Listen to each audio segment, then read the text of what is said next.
Nahon pag umaga sa Canada. Kung kagabi yung vlog ko, hindi niya maklaro masyado kasi sobrang madilim. Ito ngayon, ipapakita ko sa inyo mga ka-idol.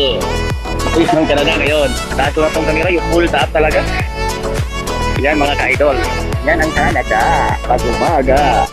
Doon banda idol. Doon yung downtown.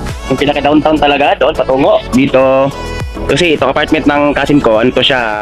Middletown ng Toronto City. Located ito sa Eglinton and in between Eglinton and Butter Street. Ayun, doon banda ang sinasabi ko kagabi, yung doon ang airport. Doon banda, yun. Nag-klima dito ngayon sa Canada. So, may train dito, malaking train. Yun, naglalakad sila mga ka-idol. Pakita ko lang sa inyo kasi umaga ngayon alas 7 ngayon dito ng umaga sa Canada. Kita ko sa inyo yung panahon ba, kumbaga. Ito pala yung mic na gamit ko, ang liit. Yung micro air. Mag-comment na kayo dyan kung maganda ba ang kuha nito, mag-clear ba yung boses ko kahit maingay sa labas. Itong gamit ko, sobrang liit niya. Itong micro air na wireless Bluetooth microphone. Ito na mga idol. Ayan. Gusto ko ipakita sa inyo kasi alam nyo na para sa yung kaibahan pag umaga at kagabi maggawa ng content, diba? Hindi pag inipindi sa kabila ito, daming sakyan, diba traffic idol. Yun, yung may school bus.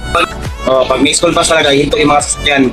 Dapat kasi importante sa class siya, yung mga driver talaga dito disiplinado. Kasi pag hindi ka hinto, ayun, magkaroon ka ng violation, magka-fines ka, may kumbaga ka, may patikitan ka ba? Hinto ka talaga pag mayroon ka. Sobrang traffic ngayon dito sa may bandang Butter Street. Butter Street. Maganda ng panahon, walang init, medyo malamig. So, saya pa to idol. Labas. Yun lang idol. Pagkita ko sa inyo, diba? Maganda ang panahon, ibaba ko na. So ayun, ganun lang dito sa Canada. Sobrang okay ang panahon ngayon, lamig pero hindi gaano naman. Siguro wala pang maaga pa. Yun idol, may aeroplano na palanding doon sa airport sa Pearson Toronto International Airport. Yun. Doon may palanding pababa sa siguro galing ibang bansa yan, pababa ng airport. Yun, aeroplano yun. So dito lang idol. Sana patuloy kayong sumusuporta sa akin sa ginagawa kong content palagi kasi suportahan niyo naman ako. Pwede ba ako maghingi ng like, comment at share dyan? So, dating tulong na yun sa akin, idol. Yun ang kaganapan dito sa Canada ngayong umagang to.